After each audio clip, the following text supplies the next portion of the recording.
Bom, vamos com mais uma abordagem a respeito do movimento Palavra da Fé, ou Movimento da Fé, né, que é liderado aí, que foi deixado esse legado aí pelo Kenneth Hagin, né, e tantos outros que o seguiram também, que hoje vem trabalhando o mesmo movimento, né, a mesma forma, a mesma doutrina é colocada para nesses movimentos. Novamente aqui estou com o irmão Robert.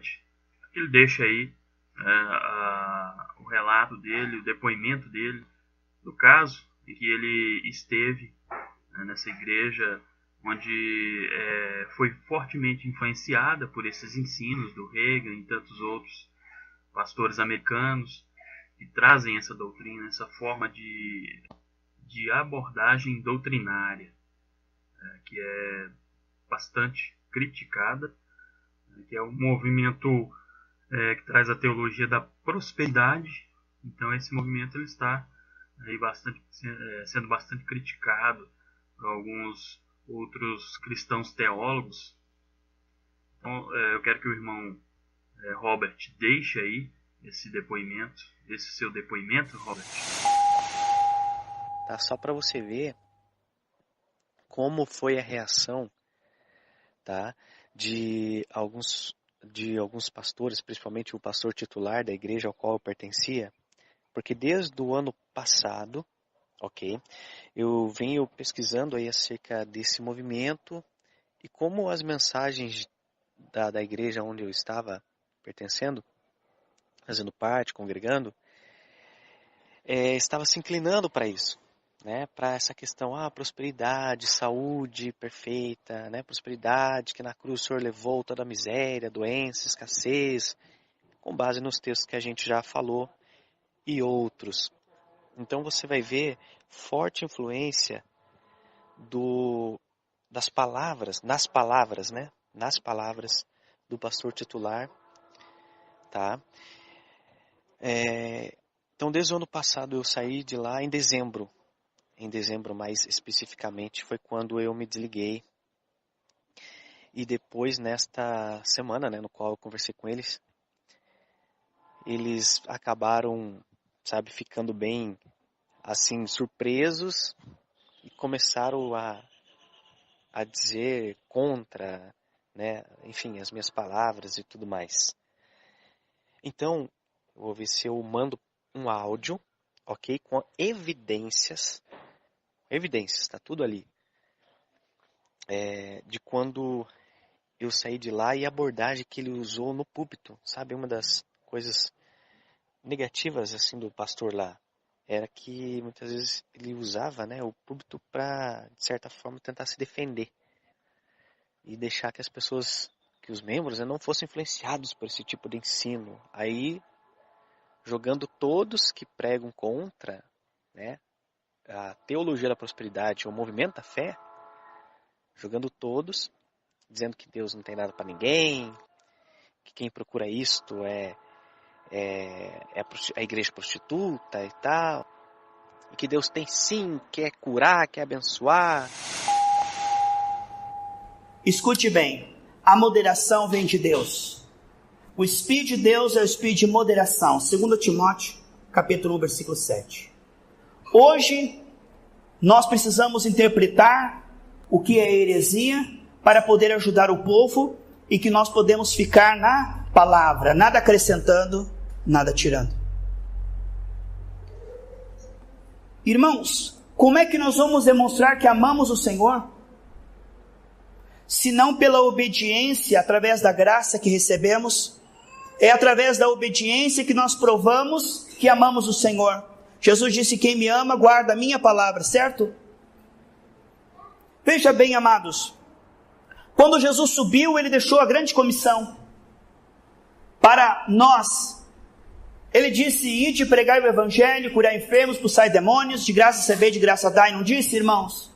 Ele não disse apenas preguem a palavra e despeçam o povo. Pregar apenas a palavra não é obedecer o chamado do Senhor. O Senhor não disse apenas pregue a salvação e diga o povo vou ir para casa. Isso não é obediência, isso não é amor, porque o amor é cumprir a palavra inteira. Amém, amados, pela graça? Então preste atenção. A grande comissão não diz para pregarmos salvação e ponto final. Ele diz também para buscarmos o reino de Deus, a justiça, e essas coisas serão.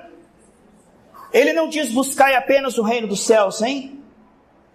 Irmãos, por um extremo doentio que vemos na nação brasileira, do comércio da fé, da venda de objetos ungidos, dessa aberração satânica que tem invadido as igrejas, correndo atrás da bênção, se levantou outra corrente tão herege quanto essa, mas mais difícil de discernir, porque aquele que tem o Espírito discerne todas as coisas, irmãos. Tão errado como essa doutrina de caça às bênçãos, tem uma outra doutrina agora, irmão. Jesus disse, não os tire do mundo, Pai, livre do maligno. Ele não disse que nós temos que ficar trancados e ser santarrões etéreos. Vai haver o nosso tempo lá no céu, mas aqui o campo é o mundo, irmãos. Jesus Cristo não era um santarrão etéreo. Quando ele via um doente, ele curava. Quando ele via um endividado, ele multiplicava os pães. Quando ele via alguém endemoniado, ele libertava, amém? Jesus é o nosso único modelo. O diabo, não podendo pegar por um extremo, está tentando pegar muitos crentes sabichões por outro extremo. Ele não diz para buscar apenas o reino sem expectativa de nada nessa terra. Ele não disse que os efeitos da queda iriam continuar sem importância. Porque esses santarrões de plantão dizem, você está doente? Jesus não tem nada para você. Isso aí, você só tem o céu para você, tá? Só busca santidade. Não espere bênção, porque isso é ser prostituta. A noiva não espera nada do Senhor, apenas amar Ele, abraçar Ele e ficar no terceiro céu. Mas ainda estamos nessa terra, sob os efeitos da queda. Tem doente para ser curado, tem desempregado que precisa de prosperidade, tem pessoas que precisam ser libertas. Então cuidado com esses santarrões de plantão aí, que estão tentando roubar a herança da igreja. E muita gente aplaude e diz, porque estão enojados por essa teologia falsa, vão para o outro extremo do fanatismo, irmãos. Como é que eles dizem que amam tanto o Senhor, se não exercitam os dons após a palavra, pregam a palavra e despedem o povo? O Senhor não diz prega a palavra, diz prega a palavra, cura enfermos, expulsa demônio. Não está completo se você prega a palavra e não exercita os dons e prega contra os dons, porque essa igreja que só pregam salvação e pregam contra os dons, elas não são adoradores do Senhor, porque o Senhor diz, aquele que me adora faz a minha vontade. E como é que eu digo que estou tão amando o Senhor e choro na minha pregação, se eu não estou expulsando demônios, se eu não creio que o sacrifício de Cristo inclui não só a salvação da minha alma, como o cura do meu corpo, como a prosperidade, como a restauração da família? Como é que eu vou roubar alguma parte da herança e dizer que por amor ao Senhor o povo não vai ter herança? Abra os olhos, povo de Deus. Povo de Deus, vocês têm um Espírito Santo. Daniel foi considerado o homem mais sábio do Oriente. José era o homem mais sábio do Oriente. E você tem o Espírito Santo. Como você engole essa comida enlatada? Como vocês não discernem a mão direita da mão esquerda? Eles não oram por enfermos. Eles não expulsam o demônio. Eles não creem que o sacrifício de Cristo redimiu o seu povo do pecado e dos efeitos do pecado, porque Jesus na cruz levou a maldição, a doença, a miséria, o desemprego, a angústia. Jesus levou todos os efeitos do Calvário. Ele não levou só o pecado, ele levou os efeitos do pecado também. E Jesus é o nosso único modelo. Por onde ele passava, ele não se importava apenas com a alma, mas ele se importava se alguém estava com fome, ele se importava se alguém estava com dor no corpo, amém? Jesus é o nosso modelo. Cuidado para não receber um outro Jesus e um outro evangelho, que parece tão bonito, transfigura-se de anjo de luz, mas são falsos profetas hereges. Irmãos, como é que nós cremos que o sacrifício de Cristo apenas nos leva para o céu, quando ele diz em Marcos 10:30, 100 vezes mais nessa terra e no futuro a vida eterna, com perseguições? Não podemos pregar trechos isolados da Bíblia, mas pregar a Bíblia completa, o evangelho completo. Porque se nós acrescentarmos algo, será acrescentado a praga. Mas se tirarmos algo, será tirado o nosso nome no livro da vida. Hoje não vemos esses que dizem que amam o Senhor demonstrar poder sobre os efeitos da queda na vida dos ouvintes. Não há manifestação do Espírito. Só dizem, ame o Senhor, adore o Senhor, não espere a herança. Quem espera a herança é a prostituta. Jesus não vai dar prosperidade, quem dá prosperidade é o capeta. E que é o capeta que está falando isso. Porque o nosso Jesus é o Senhor Jeová Jiré. Cuidado, irmãos. Satanás transfigura anjos de luz e, se possível, enganaria até os próprios escolhidos. E tem gente embarcando, para tristeza nossa. Falam contra uma vida abençoada, que é efeito de buscar o reino. Os senhores buscai o reino de sua justiça, e isso será acrescentado. Eles não será acrescentado nada. Você vai para o céu, adore a Deus, só adore a Deus, não vai ser acrescentado nada. E prego com veemência, porque eles estão enojados dessa teologia falsa, Vanderlei. Então eles vão para o outro lado, extremo. Eles vão para o outro extremo, esses santarrões etéreos, que nem servem mais para a terra. Não sei por que não sobe de uma vez para o céu. Porque as pessoas que estão aqui na terra, elas precisam, elas têm necessidade de salvação, de cura, de prosperidade, de bênção familiar. Elas ainda estão nessa terra. Eles retiram a herança e dizem que isso é amar o Senhor Jesus e não esperar nada dele. Isso é amar o Senhor. Amar o Senhor é não esperar nada, a não ser a salvação no céu. Como pode Satanás ser tão astuto? Amar o Senhor, pastor Geraldo, é não esperar dele nada nessa terra. Nada, absolutamente nada, senão você é prostituta. Por causa do comércio da fé, esses outros cegos fariseus vão para o outro extremo, pregando contra a prosperidade. Quem prega contra a prosperidade está pregando contra Deus, porque o nosso Deus é o Deus da prosperidade. Não confunda prosperidade com amor ao dinheiro e mamon, são coisas totalmente diferentes. Adorar o dinheiro, adorar a mamon é pecado, mas prosperidade é dom de Deus. Dizem que ser abençoado é uma heresia, uma blasfêmia. Pregam contra a bênção, porque a bênção como alvo, ela é maldição, porque o nosso alvo é o reino de Deus. Mas pregar que a bênção como consequência, ela é bobagem, isto é heresia, porque os senhores buscarem o reino de Deus, a justiça, essas coisas serão acrescentadas, essas coisas serão acrescentadas. Vamos ver o evangelho completo? Peça discernimento, irmãos, quando você ouvir uma mensagem, para que você não vá embarcar. Não sabe discernir a diferença entre o comércio cristão e a prosperidade genuína. Não sabe a diferença entre o comércio da fé e a prosperidade que é consequência de uma vida santa. Não sabe discernir. Colocam tudo no mesmo bolo e diz, prosperidade é coisa do capeta. Prosperidade é coisa do capeta. Para mim, prosperidade é coisa de Deus, irmãos. São tão cegos como os comerciantes da fé, porque negaram a herança ao povo e fazem esperar apenas o céu. Não têm virtude como Jesus Cristo. Eles dizem amar, eles choram nas suas pregações, mas eles não curam enfermos, não libertam pessoas das prisões, das dívidas, do desemprego, da angústia. Que amor é esse a Jesus, que vendo as pessoas oprimidas diz, não espere nada, se você esperar você é prostituta. Isto é amar a Deus, irmãos, é fazer o que ele fez. Ele disse, assim como eu fiz, façam vocês. Ele ia de aldeia em aldeia, pregando o evangelho, curando enfermos, expulsando demônio e multiplicando pães para quem estava com fome. Vamos ficar com o evangelho genuíno, meus irmãos. São tão zelosos por doutrinas. Ele disse para os discípulos, dai vós de comer. Mas como é que nós vamos dar de comer, se ele disse que o cristão próspero ele é amaldiçoado? Como é que o Senhor Jesus disse que nós seríamos de sobra? Que o mandamento seria não devo nada a ninguém? Como é que eu não vou dever nada a ninguém se eu tenho a prosperidade como maldição? Então se eu tiver como maldição, nunca vou ter de sobra para repartir com os necessitados, porque ter de sobra para repartir com os necessitados é ser a Babilônia, a prostituta. Santo mesmo é o endividado que não tem nem onde cair morto. Esse é o santo. Estão roubando a tua herança e você aplaudindo esses santarrões etéreos, esses falsos profetas e hereges que estão na internet. Acorda, igreja. Eu digo isso porque amo a sua alma. 2 Coríntios 9:8 diz que Deus diz, vocês serão sempre em tudo de sobra para a generosidade.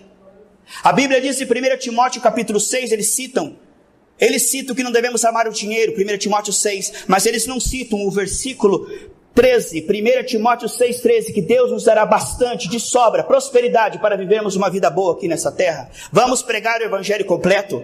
Tão errado do que amar o dinheiro é dizer que o dinheiro é coisa do diabo. Dinheiro é uma coisa neutra. Se você utilizar para o reino vai avançar, porque sem recursos a igreja não avança. Quem quer ver você quebrado, endividado, doente é o diabo, não é Deus. Esses são pseudos cristãos. Parecem tão piedosos e enganam quem não conhece o Deus misericordioso. Porque se você conhecer o Deus misericordioso, Ele está gemendo tanto por um pecador que quer ser salvo, como Ele está gemendo por alguém que está na cama com dor. O nosso Deus se importa com a tua vida financeira, com a tua saúde, com a tua família. O Deus que eu prego não é um Deus que quer só que você vai morar no céu, não. É um Deus que quer que você tenha uma vida digna aqui nessa terra. Acorda, igreja, não conhece o Deus que pregam. Diz que ama a Deus, mas não conhecem a Deus. Obrigado, irmão. Não entendem que assim como incentivar a bênção como alvo é errado, pois o alvo é o Senhor, aprofundar a nossa comunhão com o Senhor é o alvo, eles negam a herança como efeito. E se você negar que tem uma herança para aqueles que buscam o Senhor, você é tão herege como aqueles que mandam você correr atrás da bênção. Então vamos ser humildes, vamos ficar no temor do Senhor, para escaparmos dos falsos, dos hereges. Porque muitos estão embarcando nesse evangelho comercial, e outros, enojados por ele, estão indo na onda desses pseudos espirituais, que pregam que a prosperidade é coisa de Satanás. Coisa de Satanás é o que está na boca deles, porque o meu Jesus é o Deus que cura, prospera, santifica, enche do Espírito Santo, abençoa a família. Que os irmãos possam receber essa administração com amor, porque eu falei isso porque eu amo a tua alma, e está entrando uma enxurrada na internet aí, e as pessoas estão embarcando, curtindo, aplaudindo, e não sabem que estão ouvindo. Com abordagens equivocadas nas escrituras. Como algumas pessoas não são bereanas, acabam sendo influenciadas, porque de fato ele é uma pessoa idônea, né? Eu era obreiro lá, fiz parte, né, do ministério e tal, então conhecia da simplicidade, sabe? O pastor simples. Pastor que não tem carro, não tem veículo próprio, andava de ônibus, sabe? Uma pessoa simples. Porém, tem uma retórica forte, entendeu? Isto que acabava que as pessoas sendo influenciadas, né? Pessoa que tem uma retórica forte, leu vários livros, inclusive desses do Movimento da Fé. Eu tenho um e-mail dele, que eu nem abri ainda, desta época aí de 2012, no qual ele me mandou sugestões de livros, por exemplo, de Kent Reagan, sabe? Livros em PDF. Então, para você ver como ele foi influenciado por esses homens. Outro também que é conhecido lá nos Estados Unidos, é chamado Andrew Wommack, até foi citado aí pelo Justin Peters, e também Joseph Prince. Esse tem mensagens dubladas em um canal no YouTube, eu não lembro qual canal, se eu conseguir aqui eu mando o link para você. Se você assistir 2, 3 mensagens do Joseph Prince, que é um jovem pregador, você vai ver, sabe, exatamente o que eles pregam, justamente isso. Saúde, abundância, você pode fazer, você faz e acontece. Dificilmente você vai ouvir mensagens dele sobre pecado, arrependimento, justificação, né, pela fé, essas coisas não vão ouvir, né, do movimento da fé é muito difícil. Ele não está tendo essa humildade de reconhecer que ele foi, sim, de fato influenciado por essa teologia. Foi muito influenciado, sabe? Eu lamento por causa disso, porque, como a gente falou, né, uma pessoa idônea, né? Lá na igreja também não há cultos místicos, sabe? Culto não sei do que, culto pijama, culto da família, não, sabe? Não falo em dízimo, sabe? Tinha tudo para ser uma igreja realmente, né, bíblica, onde as pessoas ali iriam se reunir, sabe? Não tem cultos de comemoração, pais, culto das mães, não tem nada disso, não tem comemoração de nada, sabe? Então, é uma igreja pequena, claro, né? Porém, o que pesa é justamente, né, essa influência do pastor acerca desse movimento, em que eu apenas expus alguma coisinha ali no meu estudo, sabe, para que as pessoas abram os olhos, porque realmente ele foi fortemente influenciado. Bem, durante o relato do irmão Robert, vocês puderam ouvir trechos da mensagem que o pastor presidente lá deixou, aquela exortação ali para que os irmãos não dessem descrédito à palavra, né, a palavra de prosperidade, segundo a Bíblia, né, segundo a interpretação dele. Né, então ele usou ali o púlpito para fazer essa exortação e respondendo, ao mesmo tempo respondendo, se defendendo também ao que o irmão Robert colocou, né, na sua carta. E inclusive eu vou deixar aqui agora essa carta, uma gravação, não é a voz, né, é uma gravação, não vai ser na voz do irmão Robert, mas uma voz aí, de modo sintético, né, uma voz sintética, você vai poder ouvir toda essa carta na íntegra. Carta deixada aos pastores da igreja da qual o irmão Robert fazia parte. A paz do Senhor Jesus. Essa mensagem está sendo destinada simultaneamente aos amados do ministério, pois ouvi um alerta dirigido à igreja sobre possíveis desvios doutrinários e acusações contra outros ministérios. Creio plenamente que nossa luta é pela verdade, 2 Coríntios 13, 8. Mas se há exageros, o ensino deve ser trazido à luz da palavra em seu devido contexto. A exposição clara do Evangelho vem de saber que um Deus santo, justo, de amor, quer se revelar ao seu povo, comunicando sua palavra pelo Espírito, nos tornando agradáveis em Cristo. Essa verdade nos torna fortes a viver em qualquer situação adversa nesse mundo caído. Agora, dizer que a expiação trouxe vida perfeita, plena, nas áreas física e material é contraditório com os ensinos de Paulo e os apóstolos, é pisar no sangue dos mártires. Sendo assim, eles seriam os mais bem-sucedidos. A inclinação para tal doutrina, isso é que me assusta, me remete muito a doutrinas como da ciência cristã, movimento Palavra da Fé, e essa não é a mensagem principal do Evangelho. Essas doutrinas de confissão positiva, que podemos alcançar vida plena, negando a qualquer forma de pensamento negativo, ou dificuldades oriundas da vida, parece que ensinos como os de Kenneth Reagan, Kenneth Copeland, Jesse Duplantis, Charles Capps, Joel Osteen, Milos Monroe, Penny Hinn e Joyce Meyer, estão evidenciados demasiadamente. Isso parece ter nos admirado. Obrigado, mas já sei o suficiente deles para saber o que eles pregam. Um método que ensina que a mente humana pode ter domínio em algo supostamente estabelecido em uma esfera espiritual e que podia vir à tona com palavras positivas, era exatamente o que Ezek Kenyon ensinou em suas doutrinas metafísicas. Isso foi propulsor para os ensinos de Reagan, mas que nada se encaixa na Bíblia. A palavra de Deus em nenhum lugar se refere à esfera espiritual como se ela fosse uma reserva de forças espirituais possíveis de controle.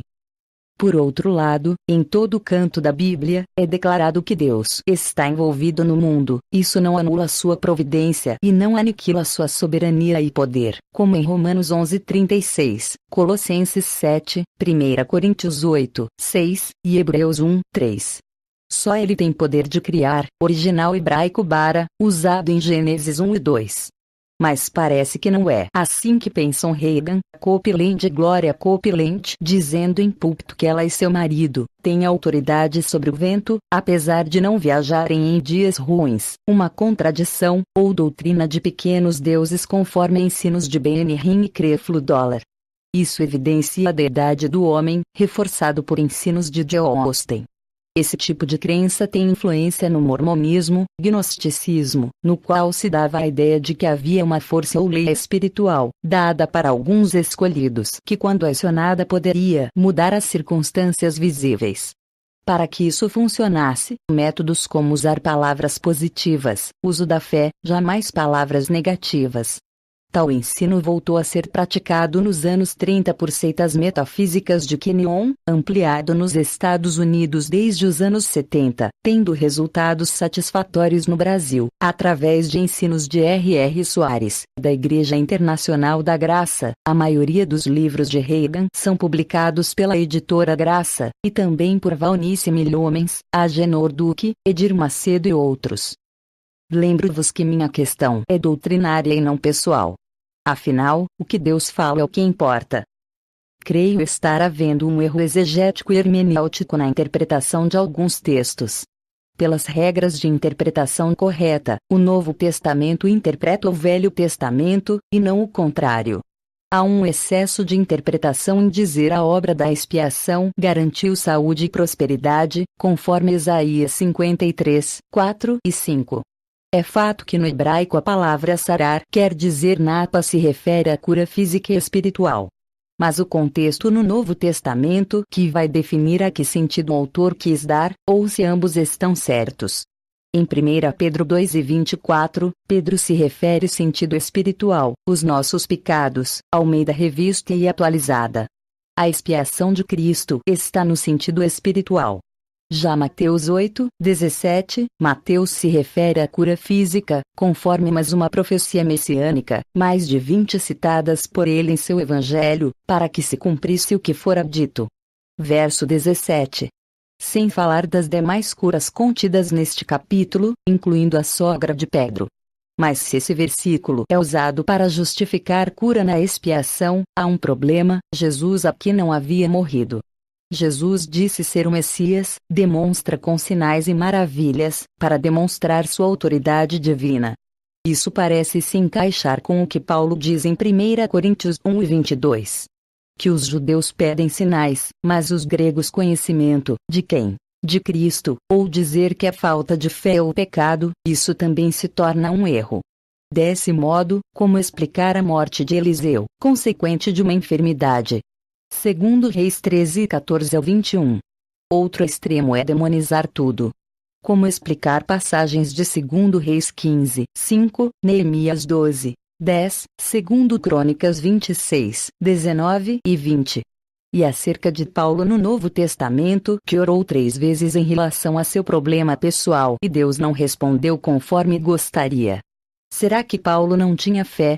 O mesmo apóstolo instrui Timóteo a tomar um pouco de vinho, devido a problemas estomacais, 1 Timóteo 5:23, e Epafrodito em Filipenses 2:25-27, então como fica? Paulo tinha autoridade no Espírito, porque então não orou por ele mesmo, e se orou porque não sarou? Outro exemplo é Trófimo, 2 Timóteo 4:20. Tais passagens não anulam a soberania de Deus e a ação dele através da sua graça e misericórdia. São comuns expressões tais como exigir, reivindicar, decretar, ao invés de pedir, suplicar, rogar, conforme se vê no Novo Testamento. A essa altura você pode imaginar que estou trazendo um falso ensino de Cristo, e que ele quer todos pobres, doentes, fracassados. Eu não escrevi isso é uma conclusão sua, não minha. O fato que essa inclinação demasiada em prosperidade, um evangelho materialista, deísta, triunfalista não é confirmada pelos ensinos dos apóstolos que enfrentavam todo tipo de aflições, 2 Coríntios 6:4-6, mas que aprenderam pela dependência do Espírito, a viver contente em toda e qualquer situação. Filipenses 4:11. Ou essas promessas de prosperidade deveriam ser mais enfatizadas, como sugeriu Reagan, Copeland e Kepis?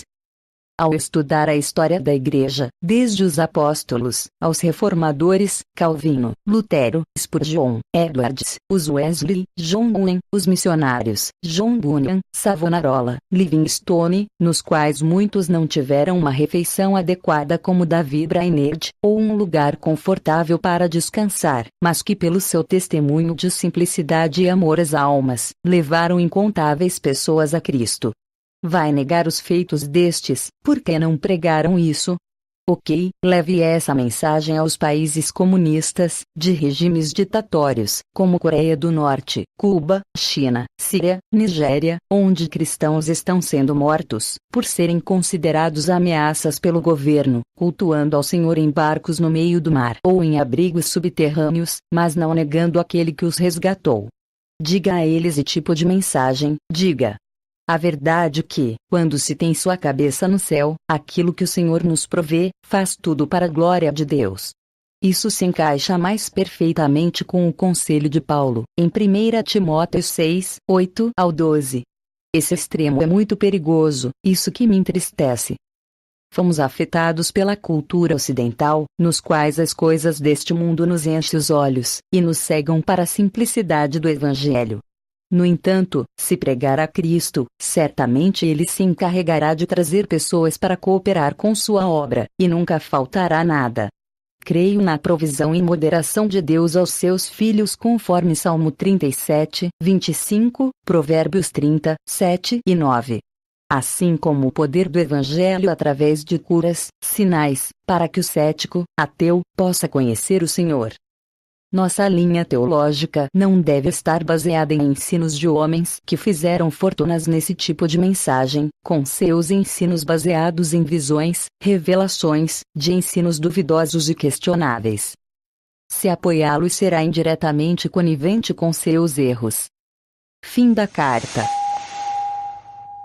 Bem, essa foi a carta que o irmão Robert deixou. A gente vai abordar novamente. Vamos trazer um novo depoimento dele nos próximos dias. O próximo vídeo aqui do canal vai ser uma nova abordagem, então trazendo justamente o depoimento dele sobre como foi, né, todo esse processo de despertamento, a corrigir, né, ou pelo menos tentar corrigir essa doutrina ali naquele lugar que ele estava, mas sem sucesso, né? Então tudo isso a gente vai trazer no próximo vídeo.